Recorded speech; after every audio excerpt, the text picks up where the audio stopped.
예, 안녕하세요. 오늘은요, 제가 이제 앞으로의 경제 상황에 대해서 한 가지 불안하게 생각하는 요인에 대해서 말씀을 드리도록 하겠습니다. 뭐냐면요, 일본이에요, 일본. 일본의 국가 부채 비율이 굉장히 높거든요. 여기 보시면, 근데 뭐 그거에 대한 반박하시는 분들도 많이 있습니다. 그래서 저도 에이 뭐 그렇게 될 수도 있고 이렇게 될 수도 있다 라는 것만 여러분들께 말씀을 드리는 거지 이게 100%는 아닙니다. 예, 그렇다 보니까 지금 로라로 인해서 세계 경제 상황이 다 안 좋지 않습니까? 예, 그렇기 때문에 이런 부분들을 생각을 하면요, 그냥 뭐 이럴 수도 있겠다라는 것을 우리가 미리 인지하고 있자, 그런 내용입니다. 자, 먼저 보면 일본은 굉장히 아시아권에서 세계 경제 대국이에요. 세계 경제 대국이었는데 문제가 되는 부분은 뭐였냐면요, 아시겠지만 문제가 되는 부분은 좀 이렇게 예, 부채입니다. 부채. 네, 그리고 그때 버블 경제가 무너지면서 아직까지도 그 버블 경제에 영향을 받고 있다는 것이 얘네들의 가장 큰 단점입니다. 아시겠죠? 보면은 이게 이제 일본의 국가 채무 비율입니다. 보면 일본이 가장 높죠. 거기다가 2010년도까지 정말 많이 늘어났어요. 뭐 200%가 넘어가는 GDP 대비긴 하지만 미국, 이탈리아 다 같이 늘어나고 있긴 합니다.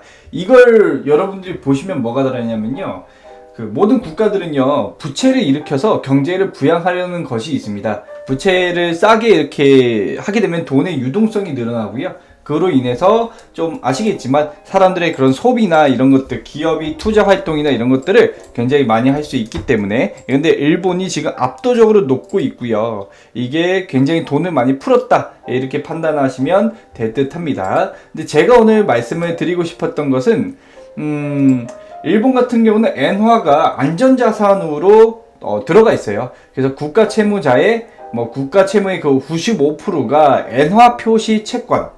예, 그러니까 결국 대적인 요인이 아니라 질의 국내 채권이라는 거죠. 예, 그래서 이게 이제 노후 세대나 여기 기득권 세력들이 채권을 가지고 있기 때문에 이게 무너지지 않다, 뭐 이런 내용이 있습니다. 이게 이제 반박 내용인데, 예, 근데 뭐 그렇다 보니까 또 일본의 허리 계층을 담당하는, 그러니까 옛날에 뭐였죠? 제가 갑자기 기억이 안 나네. 그러니까 일본이 한번 전자업종을 먹은 적이 있어요. 그때가 세계대전 때였나요?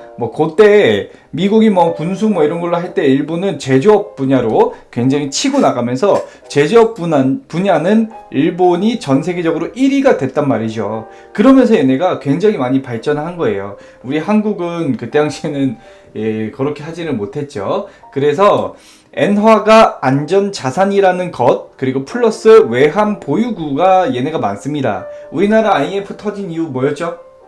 아시겠지만 달러가 부족해서 그랬죠. 예, 일본은 근데 달러가 많이 지금 있는 상태여서 그래서 괜찮다라고 이야기하는 것이 있습니다. 하지만 지금은 약간 바뀐 게 있어요. 뭐냐면 바로 로라입니다. 로라. 예, 보면은 여기 언제적 자료야? 이 자료를 하나 좀 보여드리고 싶은데 날짜가 안 나와 있네.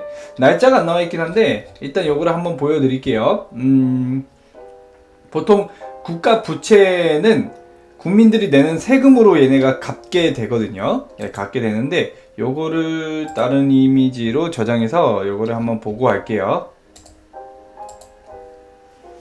자, 요거 보시면요, 이게 OECD 국가 정부 부채 순위입니다. 정부 부채 순위인데 1위가 일본이에요. 예, GDP 대비해서 퍼센트인데 2019년 10월달 기준입니다.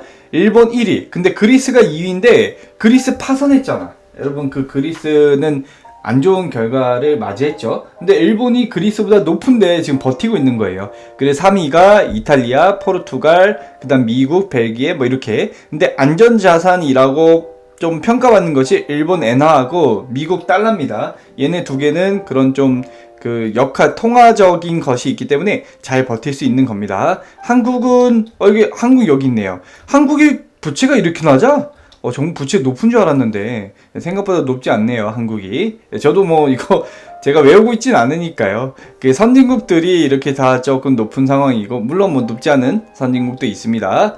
예, 멕시코, 네덜란드, 슬로바키아, 폴란드, 호주, 스위스, 노르웨이, 스웨덴, 한국, 아이슬란드, 라트비아, 덴마크, 체코, 터키, 뉴질랜드, 칠레, 룩셈부르크, 에스토니아까지 이렇게 쭉 나와 있어요. 예, 35위까지 OECD가 이제 35개국이니까 예, 여기 이렇게 쭉 나래비를 세웠는데 예, 보면은 일본이 가장 높습니다. 저는 이게 한번 물꼬를 터질까봐 그게 걱정이에요.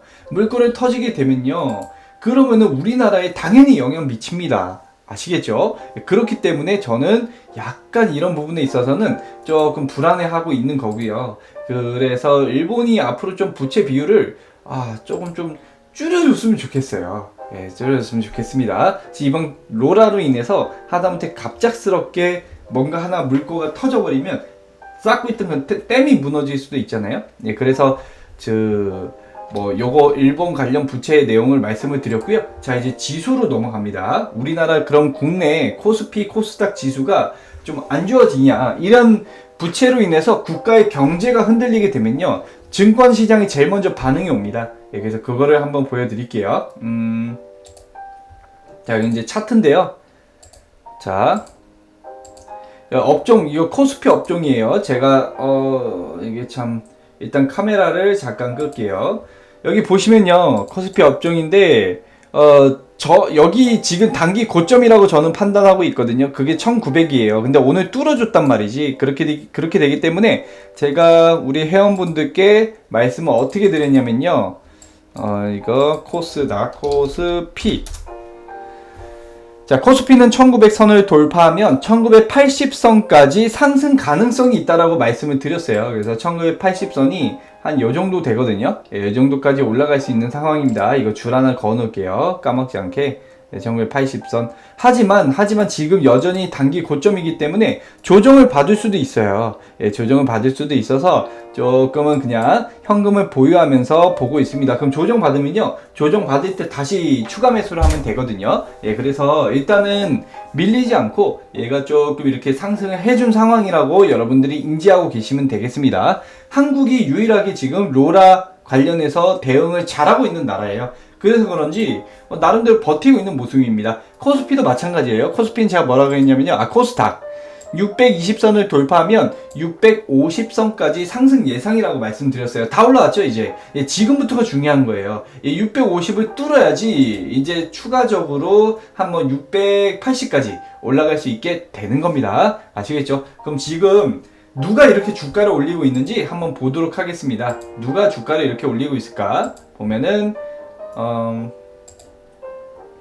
자, 코스피입니다. 개인이 지금 계속 올리고 있어요. 기관이 최근에 조금 들어오고 있는데, 연기금, 개인, 투자신탁, 기타 은행, 이렇게 국내 자본이 굉장히 이렇게 큰 역할을 하고 있습니다. 아마 외국에서는 좀 그런 건 있을 거예요. 로라로 인해서 자금을 빼가는 그런 것도 있을 겁니다. 개인과 연기금, 기타 금융, 보험, 은행, 이런 좀 공적 자금들이 많이 좀 투자가 됐다고 보시면 돼요. 기타 법인도 한몫했죠. 예, 기타 법인은 회사가 자기 주식을 취득한다든지 뭐 이렇게 한 겁니다. 국가의 카드죠.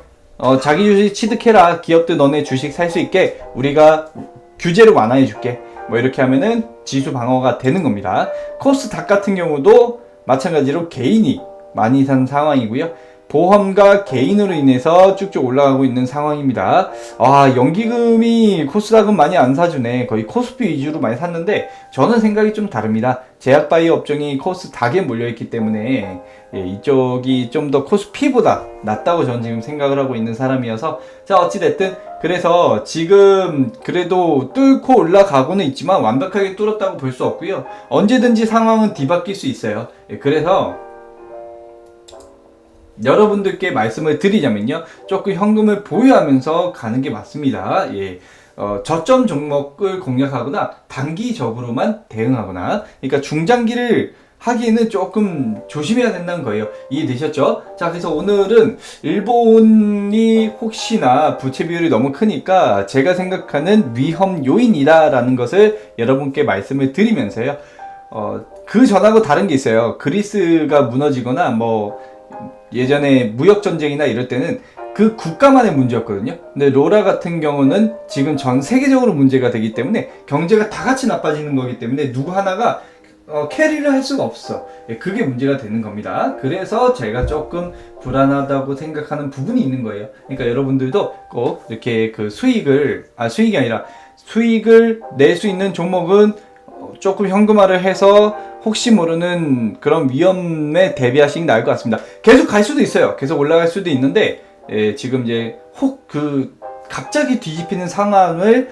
조금 준비하자는 겁니다. 이해되셨죠? 개인들이 돈이 어디서 나서 저렇게 가져온지 모르겠어요. 근데 개인 수급 중에 제일 약해요. 아마 담보대출이나 이런 거를 받아서 신용을 지금 때려 박는 걸 수도 있기 때문에, 그래서 조금 조심해야 되는 부분이 있어요. 자, 오늘 그래서 제가 생각하는 첫 번째 불안 요인 일본에 대해서 말씀드렸고요. 지수 분석까지 연달아 드렸습니다. 자, 오늘 여기서 제 영상 마치도록 하겠습니다. 시청해주셔서 감사드리고요. 개인도 마찬가지죠. 부채는요, 조금 이렇게 내가 감당할 수 있을 만큼만 하는 게 맞는 것 같아요.